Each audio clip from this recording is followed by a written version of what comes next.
My name is Ethan Monroe, 29 years old, a software engineer living in San Francisco.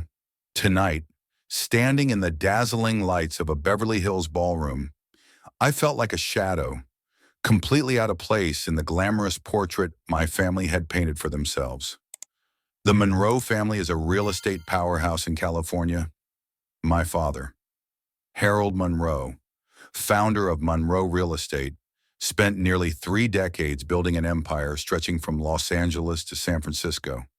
My older brother, Lucas Monroe, 34, has long been seen as the perfect heir, handsome, sharp, charismatic, and constantly featured on Forbes covers for his billion-dollar deals.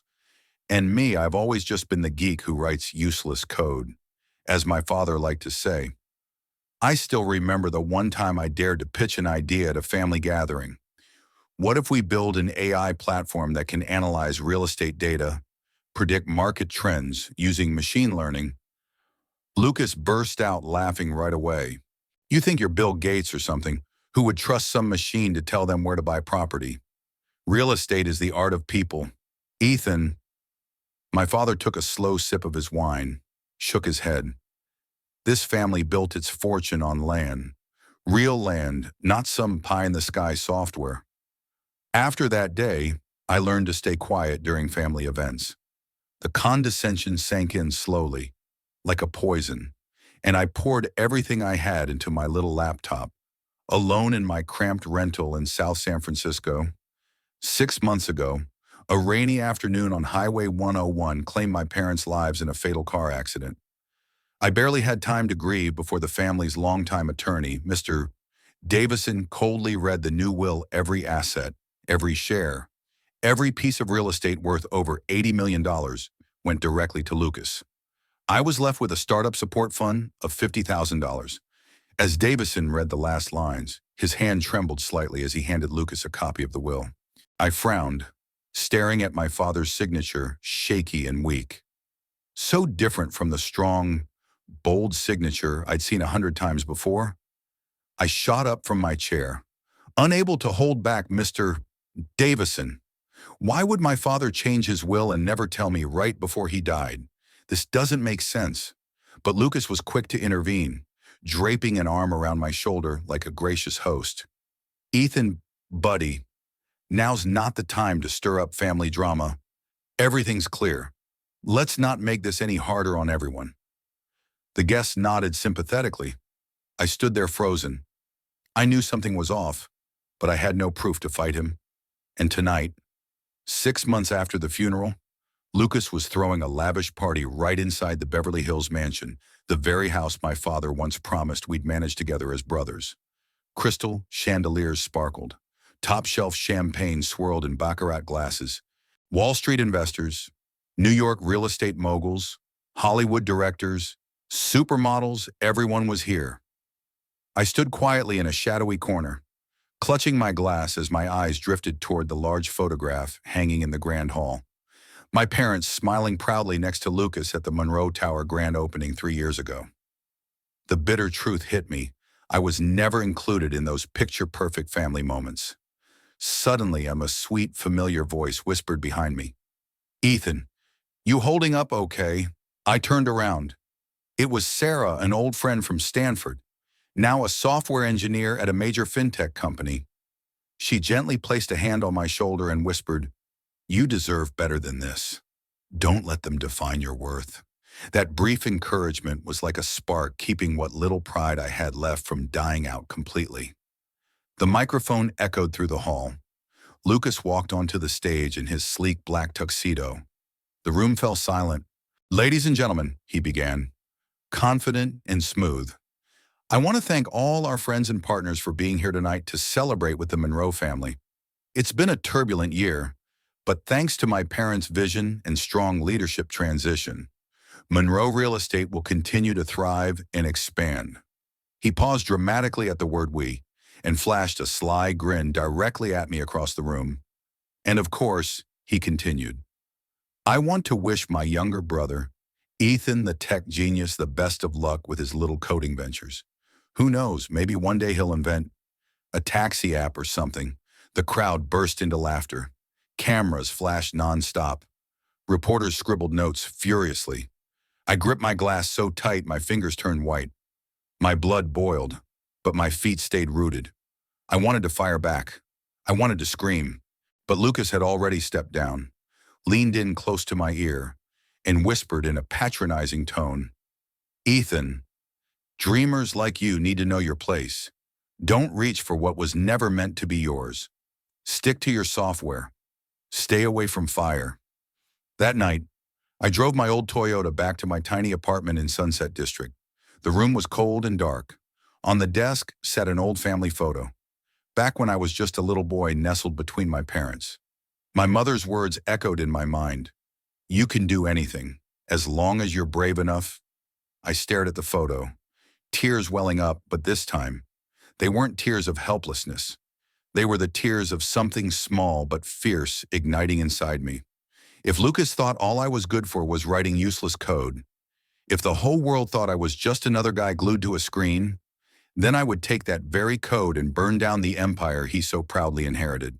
The AI real estate platform they mocked years ago was suddenly roaring like a wildfire in my mind. I started with the only money I had, the $50,000 trust fund Lucas and attorney Davison had so generously, or rather condescendingly, deemed seed money for their useless little brother. No co-founder, no marketing team, no angel investors, just me, my beat-up laptop, my programmer's brain, and nearly 30 years of pent-up rage. A rented garage in Menlo Park became my secret headquarters. By day, I took on freelance gigs just to keep the lights on. By night, I drowned in lines of code, machine learning algorithms, complex neural networks, and thousands of real estate data sets I quietly scraped from public trading platforms. Everyone assumed I'd given up. Even Sarah had no idea what I was working on, though she occasionally checked in. "Ethan, you okay? Don't let them break you." I kept my replies short. "I'm fine. Just not ready yet." 2 months in, I was on the brink. My funds were almost completely drained after buying extra servers to train the AI model. A major error in the training data caused my real estate price predictor to fail repeatedly. The predictions were off by nearly 20%, far too dangerous to roll out. That night, after the 13th system crash, I sat silently in the suffocating garage, forehead slick with sweat, cold coffee untouched beside me. Lucas's mocking laughter from that gala echoed in my head. "A taxi app, that's probably your ceiling, isn't it?" I hurled the coffee mug against the wall, breathing heavily. I couldn't fail. Not this time. I couldn't let Lucas win. I couldn't let his contempt define me forever. At that very moment, my phone buzzed. It was Sarah. "Ethan, listen, there's a small AI real estate conference this weekend at Stanford. I think you should go. A few venture capital guys will be scouting for new tech." I hesitated, but my system's not ready. The error margin's still too big. She paused for a few seconds, then said firmly, "You've got 3 days. If no one knows it exists, 20% or 2% makes no difference. But if you show them the potential, you might just buy yourself enough time to finish it." Her words slapped me awake. My whole life, I had waited for perfection before stepping into the light. Maybe that was exactly why I'd always trailed behind Lucas.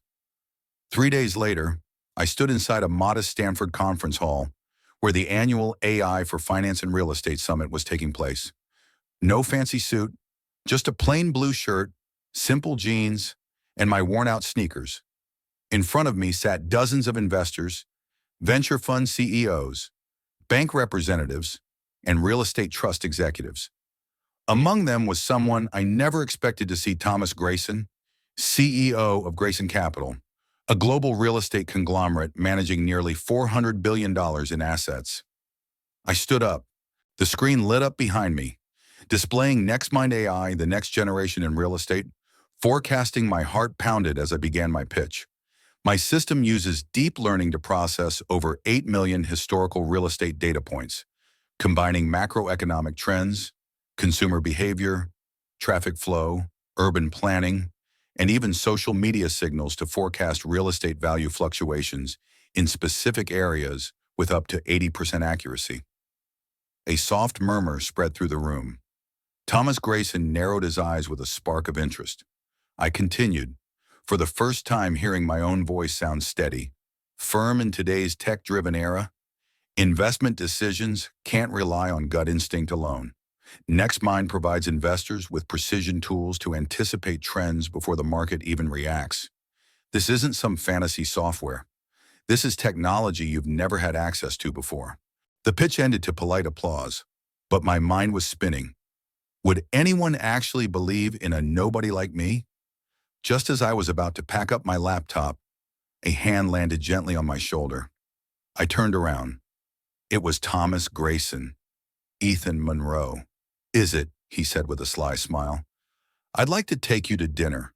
There are a few things I want to understand about your NexMind. That dinner lasted 3 hours. I never imagined a mogul like Grayson would be so engaged. He grilled me on algorithms, data sources, scalability, and most importantly, global applicability. As the last cup of coffee was cleared from the table, Grayson leaned forward, elbows on the table, looking me dead in the eye if you're willing. Grayson Capital is prepared to invest $50 million for a 40% stake in NexMind, and I personally guarantee we'll make your technology the global standard in real estate analytics. I sat there frozen. My chest felt like it might explode. $50 million? For some, that's just a good deal. But for me, the software nerd mocked by his entire family, this was my first counterstrike. 2 weeks later, the deal closed. NexMind signed exclusive contracts with 4 major investment banks. The money flowing into the company skyrocketed. The media swarmed to cover the secret startup that emerged from a Menlo Park garage. Headlines exploded: Ethan Monroe from disgraced younger brother to real estate AI billionaire overnight. And me, I was still sitting in my little garage, smiling coldly when my phone suddenly rang. The caller ID flashed on the screen, Lucas Monroe.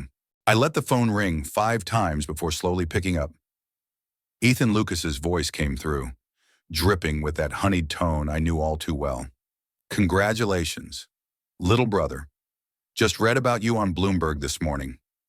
The American dream. Huh? I curled my lips into a cold smile. Appreciate you keeping up. Lucas laughed heartily. It's great to see you finally, putting that coding talent to use. I'm sure Mom and Dad would be proud. But you know, no matter what you do, Monroe blood runs in your veins. We're family. Ethan. Family.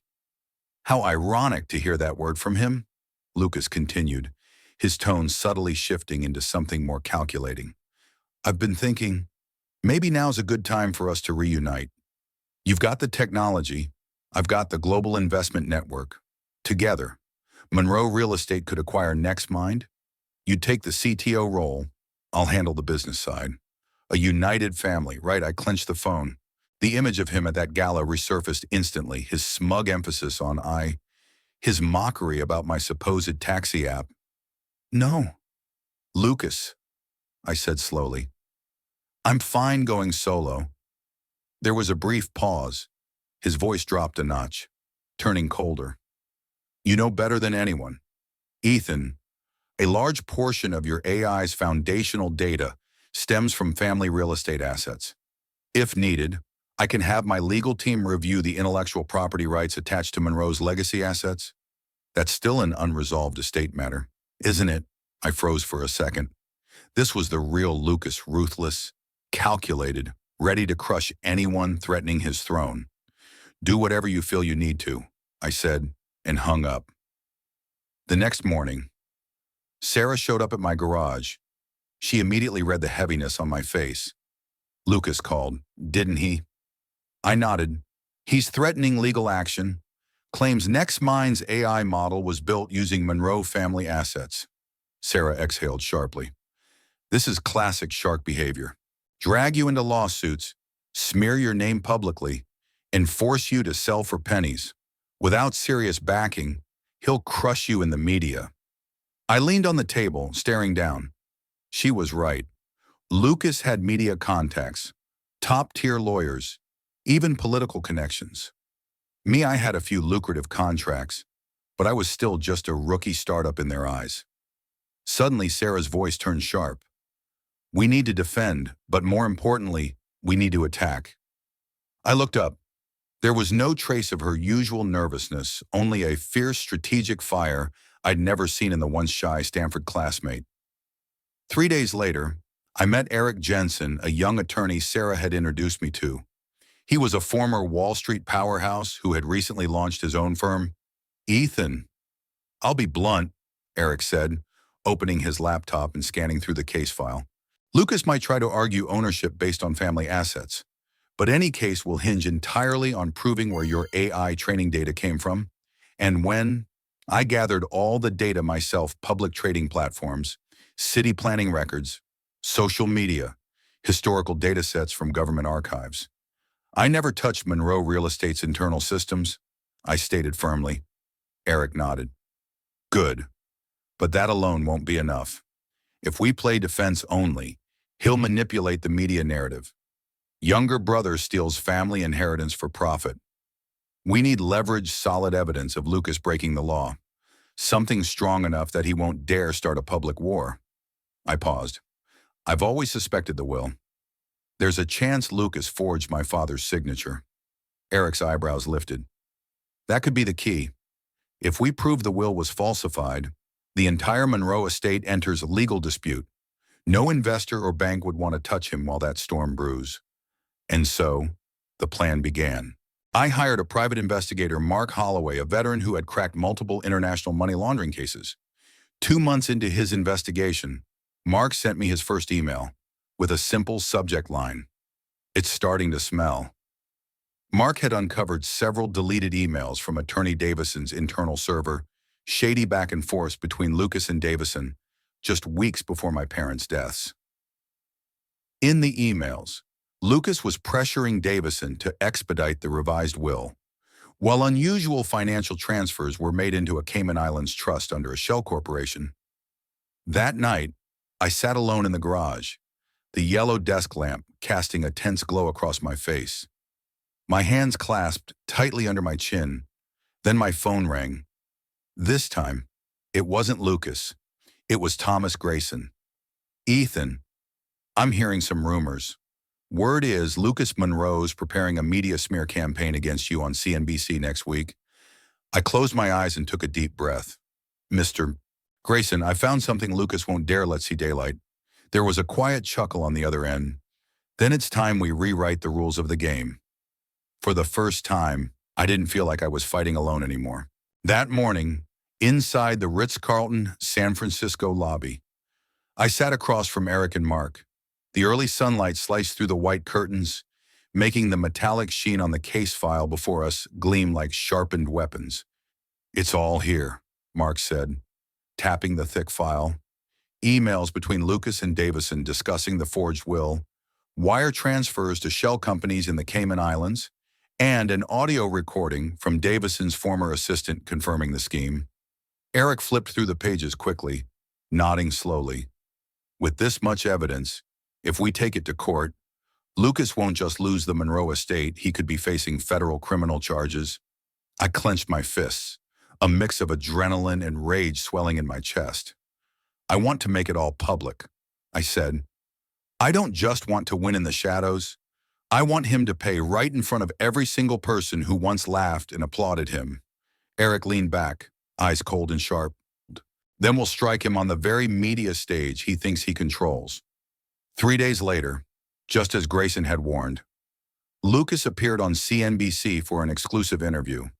On the giant screen in Times Square, his confident face lit up, framed by the glowing Monroe Real Estate logo behind him.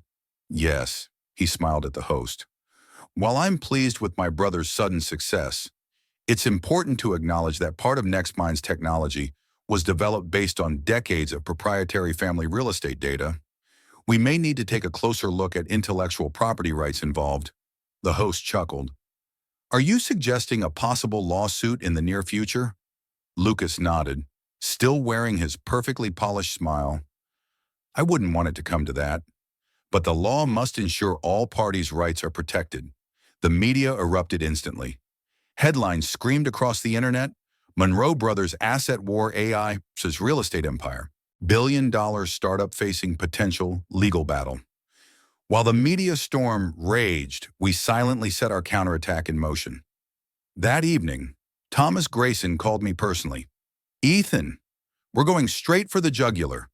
Lucas is using the press to rattle you, so let's show the public who he really is. Grayson had secured an exclusive interview on 60 Minutes America's top investigative program with tens of millions of viewers. Even better, CBS agreed to air the full interview along with the evidence we provided.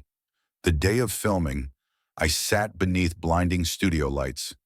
My heart pounded, but my mind was cold as steel. The seasoned reporter looked me straight in the eyes. Ethan, you're saying Lucas Monroe forged your father's will to steal the entire family estate? I'm not saying it. My voice was steady, deep. I'm presenting evidence. The recording played Lucas's voice urging Davison to push the new will through before Dad changes his mind as his health declines. Then came the financial statements showing the secret offshore transactions. Viewers across the country sat frozen in front of their screens, unable to believe what they were hearing. I continued, Lucas may want to sue me over intellectual property rights, but this isn't about NexMind. This is about how he stole the entire inheritance that should have been shared between us. The camera zoomed in on my eyes for the first time. I saw my own face broadcast across Times Square. Unflinching, resolute. Less than 24 hours after the interview aired, social media exploded. Justice for Ethan and expose. Lucas Monroe became national trending hashtags. Federal prosecutors swiftly opened an investigation into Lucas's international money laundering. Monroe real estate stock plummeted. Investors and partners severed ties overnight. Just as Lucas prepared to hold an emergency press conference to clarify the situation, the FBI moved in. He was arrested on the sidewalk outside the Beverly Hills Ritz-Carlton, the very place he once delivered smug speeches at his grand galas less than a year ago.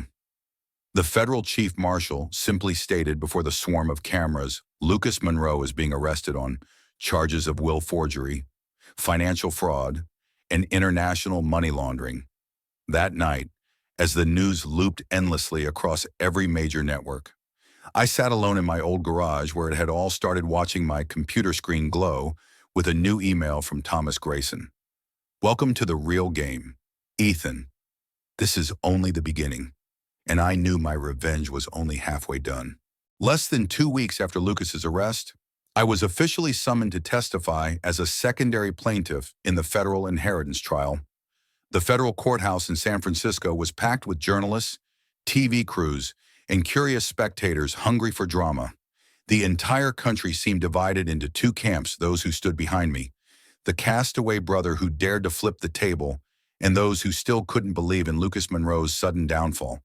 Questioning my true motives, Sarah sat in the front row, her eyes glowing with a mixture of pride and worry. Further back, Thomas Grayson observed calmly, like a seasoned strategist watching his play unfold. Lucas entered under tight security escort. The bright orange prison jumpsuit clung awkwardly to his tall frame, a pitiful contrast to the sharp, powerful image he once displayed on TV. Yet even now, his eyes held onto a trace of arrogance, refusing to fully acknowledge his collapse. The hearing began. Eric rose and opened with his statement, "Your Honor, this isn't simply a dispute over family inheritance. This is an orchestrated inheritance fraud, a direct violation of federal estate law, financial statutes, and family ethics.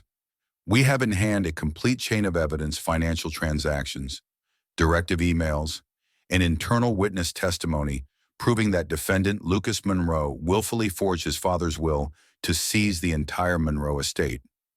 One by one, the evidence was presented. The recording of Lucas and Davison played, leaving the courtroom breathless.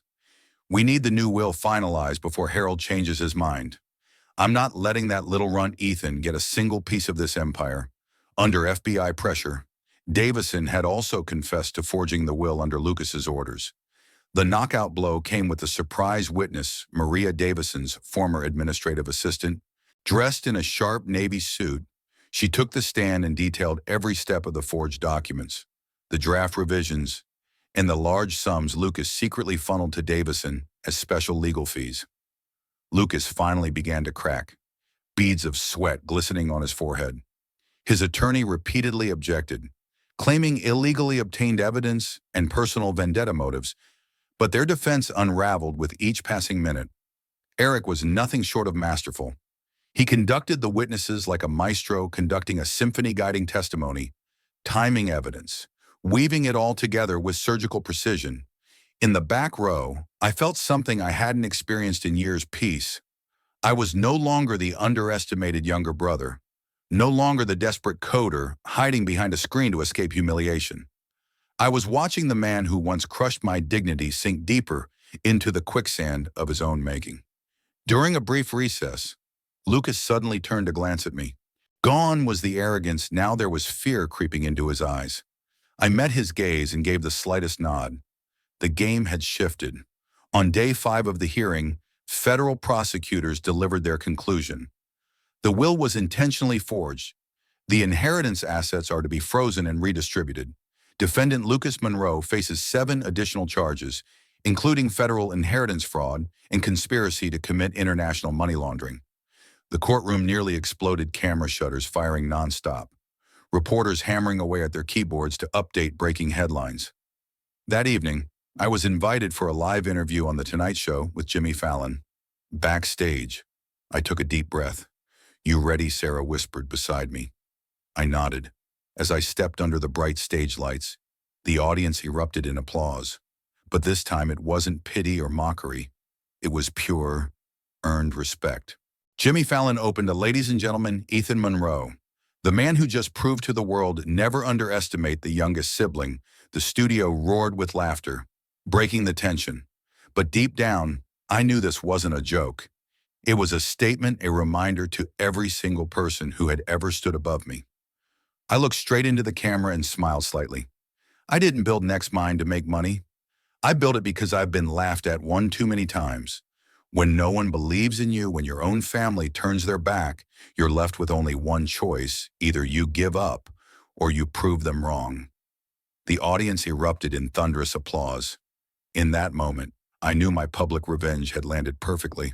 But deep down, I also knew the real power game was far from over. 3 months after the historic trial, the story between me and Lucas had become the hottest headline across every media outlet. But as the public frenzy began to cool, a much quieter storm was beginning to form. One crisp autumn afternoon at Grayson Capital's New York headquarters, I sat across from Thomas Grayson in a private conference room, its glass walls overlooking Manhattan's glowing skyline. "Ethan, do you know why I was interested in NexMind from the very first meeting?" Thomas sipped his coffee, his eyes piercing like X-rays straight into my mind. "I'm guessing it wasn't just the technology," I answered directly. He chuckled softly. "Exactly. Technology can be bought anywhere. But you with your fire-forged story, you're the real asset. Your journey inspires millions of young people still chasing the American dream." I nodded. I knew I'd become something of a media symbol, but I hadn't realized just how much farther Thomas could see. And now, he leaned forward, lowering his voice. "We need to deal with the unfinished business, Monroe Real Estate." As Lucas's criminal case neared its conclusion, Monroe Real Estate descended into chaos. Trust funds froze. Major shareholders bailed. The brand's reputation collapsed faster than its stock price. Originally, I only wanted to expose Lucas, but suddenly a far bigger opportunity emerged: acquire the entire Monroe empire. Sarah sighed when I pitched her the insane plan inside my garage, still my secret war room. "Ethan, you've already won. Lucas is in prison.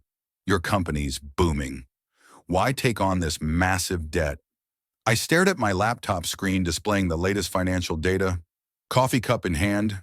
"Because if I don't, everything our parents built will be torn apart and sold off to opportunists on Wall Street. I won't let our family legacy be chopped up like a cheap fire sale." Sarah hesitated, But how do you plan to fend off the global real estate giants circling around?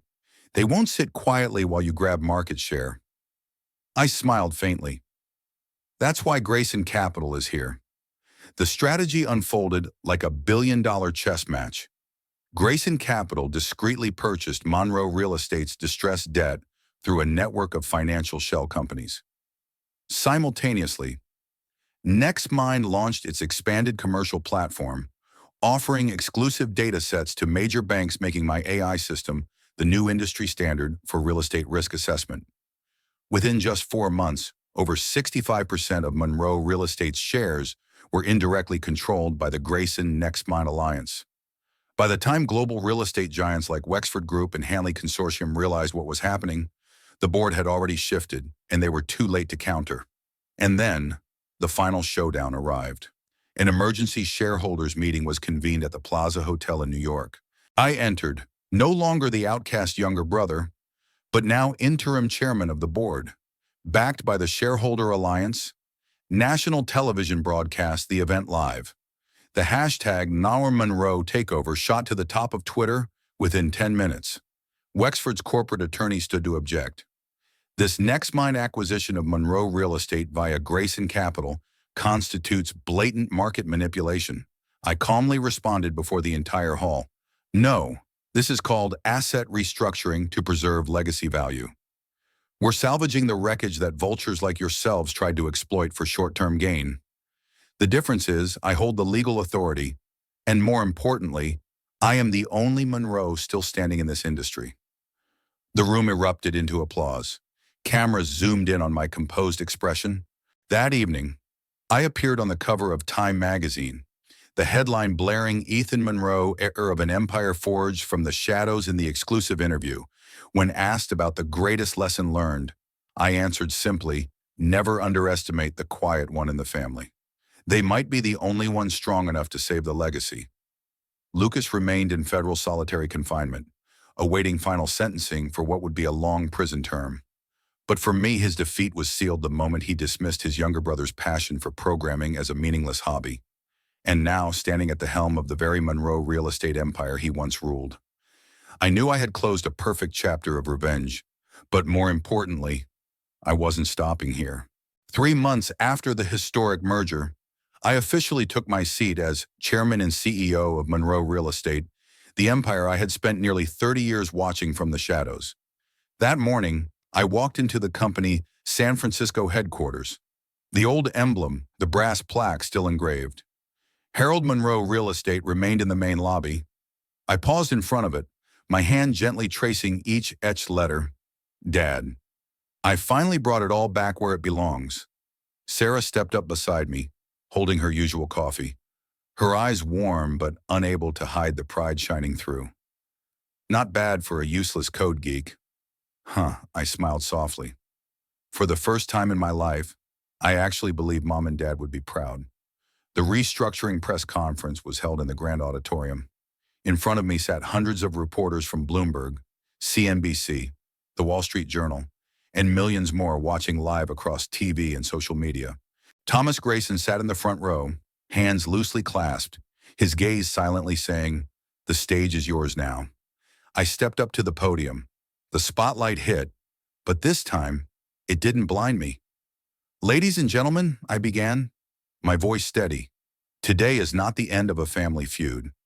Today marks the beginning of a new chapter where intelligence, technology, and social responsibility move forward together." The room was silent, hanging on every word. Monroe Real Estate, under new leadership, will no longer be just a traditional real estate firm. We will harness cutting-edge artificial intelligence to redefine sustainable urban development, bring transparency to financial operations, and most importantly, dedicate 20% of our annual net profit to establish the Rising Spark Foundation, supporting young tech entrepreneurs across the nation. The room erupted in applause. Cameras panned across faces beaming with excitement, admiration, even emotion. As I stepped off stage, CNBC reporters rushed in with questions. "Ethan, after everything your family put you through, why keep the Monroe name?" I smiled slightly, lifting my head to look directly into the camera.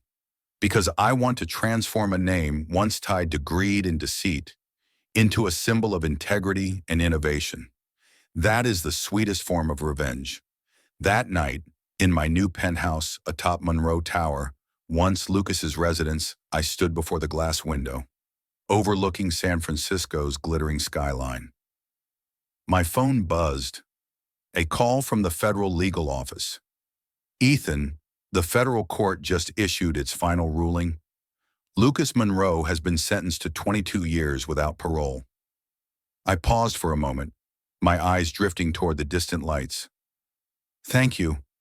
This journey is finally closed. A few days later, I received a handwritten letter from Lucas the first, and likely the last, he would ever send from prison. Ethan, you won. I was a fool to ever think you were just a naive little brother. Maybe if I had listened to you back then, things would have been different. I folded the letter and set it aside, expression blank. Bitter as it was, his words no longer carried any weight. 3 months after that, I stood on stage at the International Startup Conference in Los Angeles, facing thousands of young founders looking up at me with awe. I looked back at them, my voice firm. Never let anyone, not even family, tell you that you don't deserve your dream.